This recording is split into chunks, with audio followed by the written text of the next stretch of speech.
Hey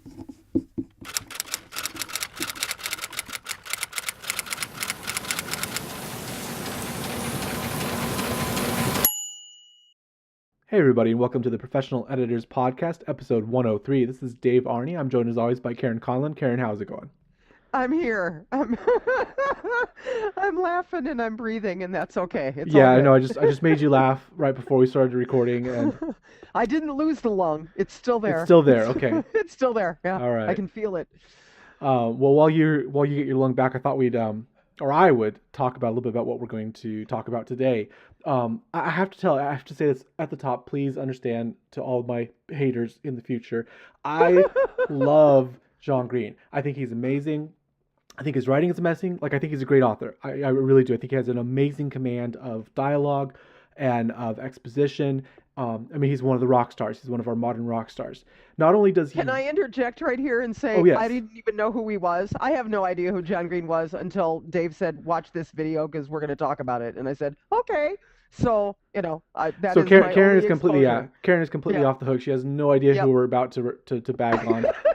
I love John Green. I respect John Green. And normally, his videos, he does an amazing job of taking complex subjects and boiling them down to about 3 to 4 minute segments that people of all educational backgrounds can digest. And I applaud him for that. He's one of the best summarizers, and he does it funny, and he engages his audience, and he makes things like the debt crisis, sequestration, and North Korea interesting. I mean, he really does. And then recently, he and his brother have been doing something they call Crash Course, which is an educational series, a true educational series where they're teaching great literature, historical subjects, and scientific subjects. And all of that they're doing a very, very, very, very, very good job about. But yesterday, he, in partnership with Mental Floss, posted I think it was 39 rules of grammar. 38. 38. Oh, thank you. 38. Thank you. Yep. See, Karen's the copy editor, you can tell. That's right. I pay attention to those things. The 38, rules of grammar. And unfortunately, and I don't blame him, I kind of blame a little bit more Mental Floss than him, because Mental Floss does this from time to time. You just cannot boil certain things down to 20-second sound bites that fit inside of an 8-minute video. It's not possible. Karen, you gotta, am I right on this?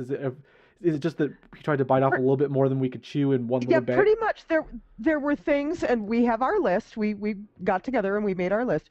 There are a few things in that video where I went, well, that's not quite right. Generally speaking, that's right, but there's exceptions here, and you don't have the time to go into them. So you're chopping off the exceptions and giving people the general, and in some cases, that's doing a disservice. So yeah. Okay, so we have to say that at the top that that we're not again suggesting that there are absolutely no rules and no standards. There are standards, there are accepted uses, but they are situationally based, and you can't always make blanket pronouncements like the ones that were made. Now, I'm going to start off with everyone's favorite or worst, depending on what's happening. But I'm going to say this linguistically, and we're going to talk about it. But linguistically, literally no longer means the same thing as literal. And it has become an intensifier. It has moved away from its older usage, its older meaning, to become what I consider to be an emotional intensifier, which stands for this phrase: literally, it felt like. And I know that that's kind of counterintuitive in some ways, but when someone says, I died, literally, they're using it intensifiably to mean literally, it felt We like need to I make a was word for dying. that. Oh, I'm sure there is one. Someone's going to point it out to us in We the we just comments. haven't figured it out yet Yeah. because I'm on meds and I don't know what your excuse And is, I'm but dyslexic. I make up my own words. yeah, there you go. Deal Yeah, with that's it. it. He's dyslexic and I'm on meds, so deal with it. So I'm going to go out here and say that actually it is incorrect to tell people who use literally that they meant figuratively. I don't think that they did, and I think that the other problem is that it's already changed. The change has already come, it's already happened, and we're sort of left to deal with that. And in some ways, it does create unclarity during this intermediate time. But honestly, the people that are using it, when someone hears it in colloquial conversation, we all know what they meant. The meaning is very clear. Literally, I felt like. Karen, you feel free. Let me have it. Well, Tell me what's what. that That was when you had explained that to me in our little pre-show chat that we always do. That was when the light bulb went on for me because I'm one of those people who traditionally has pounced all over speakers and writers for saying, I literally died when. Well, no, you didn't. And it's the same thing John Green said in the video. Right. No, you didn't. You're standing here talking to me, you idiot. You're not dead. So it wasn't literal. What they mean, as you said, is it literally felt as if I died. That that phrase is what's missing. They cut it down to just that word. And then you further, Dave, explain to me, and I understand this from my reading Pinker in the linguistics area. Language tends to truncate and Yes. shorten and condense. Always, And always moving we're to the shorter. truncating, yeah, we're truncating and shortening and condensing that literally it felt as though I were to literally. And now that that's been put in front of my myopic vision, I can go, oh my God, you're right. That's what they mean. Well, So, language you does know, this. It seizes on things that used to mean one thing and have changed to another. I'm going to give you two examples that nobody, well, I shouldn't say nobody, but very few people balk at anymore, and that's the word gay and faggot. The word gay in the dictionary, up until very recently, meant happy, and the word mhm, faggot in the dictionary meant a bundle of sticks. Both of those kindling. words, yeah, both of those words have been Yeah, kindling. reappropriated into new meanings and have become recast and reaccepted into the English language very recently. So this happens all the time. The problem is that every once in a while, a couple grammar people get together and say, "Oh no, these are the five words you cannot change." And right now, it's literally is on the sacred list. But I'm here to say, unfortunately, it has already changed. People are already using it, and I'm going to go even further and say that there's sort of a new grammatical category specific to colloquial speech. I'm not going to say go ahead and use this in your next academic paper. Don't. But in colloquial speech, there's two other words that function exactly the same way: seriously and apparently. Both of I would those agree. both of those Yeah. words don't mean exactly what they mean when they're not used in that adverbial and in this case almost intensifying effect. When someone says, "Oh, seriously," they don't actually mean serious. They don't mean, "Oh, you're being serious." They're actually meaning it in somewhat of an ironic context. They're meaning it to almost negate the meaning of the word serious. But people use it all the time, and nobody really jumps on that. Just as nobody really jumps on apparently. Again, the And you word is know what? distanced from its You know original what? meaning. I think really is heading that way as well. Oh, definitely. As a one word, and I will use one of the last episodes of Grimm. My husband and I were catching up on our Hulu watching last night, and we were watching Grimm. And there was an instance in the episode about the Muse. If anybody watches Grimm, you'll know the one I mean. Um, Way toward the end, where the captain, whom I adore anyway, Sasha Rios, um, the captain just looks at this perp who's locked up and just says, "Really?" That's all he said. And we both fell apart because we knew exactly what he meant to say, which wasn't really, it was Right. something far bigger than that. Right. But the fact that it made its way into that in that particular usage, it's there. It's, really doesn't mean really. There is this intensifying effect, this Yeah. intensifying category of colloquial Yeah. speech, and literally has fallen into that category. It has made a grammatical shift. And for a time, we will see it used in both of its contexts. We will see it used in its formal context as the opposite of figuratively, and we will see it used in its new grammatical context in colloquial speech. But I'm going to tell you, someone's going to dig up this recording 100 years from now and wonder what the heck we're talking about because literally we'll have completely changed meanings by then. Probably. Yeah. So, Yeah. well, we have a couple others that we should probably move on to. This is the one that probably made me say, "Oh, we've got to talk about this in the video," and that was that John Green stood there and said, "Some people think that you can use effect as a verb, and they're wrong." And he's so wrong. Well, okay, I ranted on literally. You got to start us off on effect affect. He is so wrong. That we've had it drilled. I know where he comes from. We've had this drilled into us. Affect is the verb, effect is the noun, except when they're not. Because yes, you have special effects in a movie. It's a noun, special effects. The lighting effects, the makeup effects, the whatever. Mm-hmm. Um, but the the thief effected his escape via that open window. He made the escape happen. He effected the escape. It's a verb. It's a standard usage. It's not strange and it's not incorrect.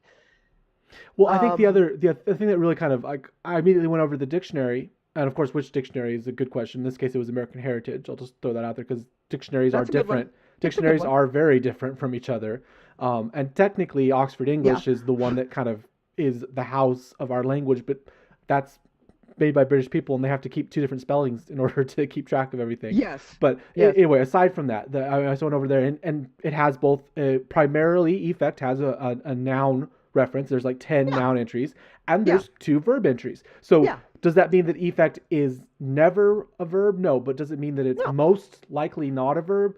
Yes. There's a Yes. tradition.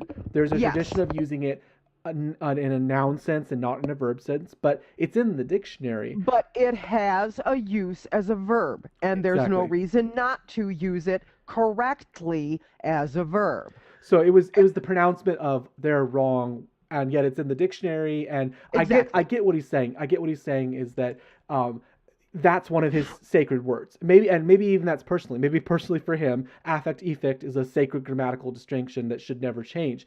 That's completely fine. I get that. I'm Well, okay with people having their pet peeves, but it's not a rule. And it was kind of overstating it but to if simply you, say everyone else is wrong. well, yeah, and it isn't that they're wrong. It's that most of the time, effect is going to be a noun and affect is going to be a verb. But affect can be a noun in a specific technical usage when you're talking about the appearance of someone's face. Um, in Exactly. In psychology, psychology. In psychiatry, psychology. yes, yes. And I saw this very recently in a very personal situation. She had a flat affect. Her One of the face was psychologist's favorite words. emotionless. Yes. There was no smile, there was no frown, there was no nothing. It was a mask. She had a flat affect. There's nothing wrong with that usage, but it is very specific. And I actually come out of a psychological background. My degree, my master's degree is in clinical psychology. So in psychology formal writing, you cannot use affected as a verb because it is confusing. So Uh-huh. affect becomes a technical term that we only use, as you said, to talk about the emotional affect, the emotional presentation of a client or a patient. Right. And we Right. always use effect in a double sense. Effect becomes our go to verb and our go to noun when we are not using the technical Interesting. sense of the word. So That I did not know. yeah, in Interesting. some ways, and it happens. There are Yeah. psychological writers that will use affected, but the problem is that technically speaking, affect has a new recasting in psychological literature, and so Yeah. most of us will then use effect on its double-edged sense in order to not conflict with something that could be very technically specific, such as Yeah. blunted affect. Right. Right. That's a technical term. So yeah, this is I was getting into a great discussion with Tora on one of our posts from the last broadcast, and rules are seductive, and I think that's kind of where we're headed with this with John Green. Rules are Yeah, they very are. seductive. Everybody wants rules. Everybody wants there to be absolutes, and in some cases, when you go to the level of usage and you know the audience and you know the intended subject matter, you can say both as editor and author, this is the correct choice for this situation. Yeah, well, and you should be able to do that. You should be able to say, in this situation, for this usage, you want to use this word, not that one. But That's the whole you point. can't necessarily back that up and then make pronouncements about all situations Well, no, you because can't it generalize is from it. subjective. And I think that was the problem Yeah, that Tora was having with what I was saying. And I don't mean to contradict that there aren't usage standards or that there aren't generally accepted things that we do, but they change not only over time but also based on the situation. And in my mind, that is the definition of subjective. So let's go ahead and yeah, I would tend to agree. Okay, what's next? what's next? That and who? And I think this was one Oh, that okay. kind of got onto you. So go ahead, tell us a little bit about that Well, and who. and see, here's another one where I used to rail and flail and beat my chest and tear my clothes and all that kind of stuff because They're using it wrong. And I'm not on that fence anymore. I don't have the same reaction now when, as John Green did, saying you can't dehumanize someone by referring to them as that. And I will point to Grammar Girl, Mignon Fogarty, as the One of my person who kind of favorites, honest she favorites. changed my mind on this.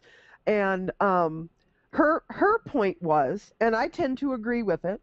Her point was that if you are speaking of an individual, you should probably use who. That makes sense. That If you means are clarity. speaking of a class of people or a group of people, you can use that. And as an example, let's say girls that dress in this particular way are treated X. And in that Okay. case, there is sort of an objectification going on in that statement to where the who and the that actually might be slightly clearer to use that because you are creating a class, you're creating a subclass, you're creating Right. this construction that is not a personal construction. It is sort of Right. It a isn't about the people. abstract It's construction. about yeah, it's not about the people, it's about the group. It's about the class. It's about this very objective thing that's been constructed. Now As we opposed to girls who like this particular music, blah blah blah blah. I think Okay. neither of us are going to say that you are wrong for not using that in the cases. We're simply saying that it's incorrect to absolutely say you cannot use that for any group which includes a person in it. Yeah, I don't think you can. Okay. I don't think you can. There's sort of a subclass of this, and I'll just very briefly state it again. Who and whom. Whom is grammatically, linguistically moved out of the English language as a colloquial, useful phrase. Most people have no idea how to use it because the internal ear hasn't heard it in enough time. So the It hasn't heard it biological correctly in enough time. there. Okay, I can. I'll take That's that. I'll take that. But the grammatical ear, the biological language ear, no longer hears whom used correctly or hardly at all. It has fallen away. And in fact, I have seen a number of usage manuals simply say, yeah, you can use who in both of the senses rather than making a who whom distinction. Most I'm actually looking it up in Chicago right now to see Oh, what they you say. are. Ooh, Yes, because I'm let's nosy. let's find out. But I have seen it used Go in ahead. several senses. Yeah, to say it's okay to use who and in both the cases that you no longer have to use whom. Whom has become stuffy also in some ways, and that's a danger that you get when you have engagement writing styles that you need to create. That you sometimes by using the correct grammar almost disengage from your audience. So yeah, that's one of the subtexts of this whole conversation is that the who whom is not necessarily a distinction anymore. And again, I'm going to make another pronouncement. I don't even think it's going to be 100 years. I think it's going to be about 20 to 40 years from now, whom will have somewhat completely died away and only be found in historical places. Well, Chicago, being the stuffy thing that it is, of course, Hmm. um, does still explain how to use it correctly and expects you to. It doesn't. I'm certainly not seeing anything that says, "Oh, you don't have to worry about that. Just use who." Okay. Um, Well, and this is the problem with style and grammar right. is that they're not always in sync. Because they are saying under interrogative pronouns, for example, whom is the objective, and they give as the example, to whom am I speaking? Hmm. Which I would write if I were writing formally, okay, as a predicate nominative in the objective case. Here, in the Uh, objective case, whom is used two ways as the object of a verb. Whom did you see? Which I would never say in colloquial speech. I'd say, who did you see? yep. And as the object of a preposition. For whom is this building named? And I wouldn't even say that. I'd say, who is this building named for? Even though Most I people would know, reverse it. Most people would change yeah, it to the nominative case. Yes. yeah, even though I know, grammatically, strictly speaking, it should be whom. For whom is this building named? colloquially and in normal speech, I would never say that. I might write it, Well, nobody does. but That's my point. That's my point on I'd the never who whom say is that. that no one Yeah. says it anymore, and it's only being in style guides and other grammatical senses that it's still sort of hanging on. But linguistically speaking, like literally has come into new meaning. Whom has somewhat disappeared, and that's just sort of where we're at. I just did it on a preposition there. Sorry, it wasn't on purpose. I swear. I You swear. can end a sentence in a preposition. It's I okay. can, I know, but Yeah. how many people It's know that? legal. How many It's people know legal. that? Oh, Um, we need to make sure they know it's legal because it really is. It's okay. It's all I good. didn't want to stir up. I'm already going to get hate comments, so I didn't want to stir up too much from this one.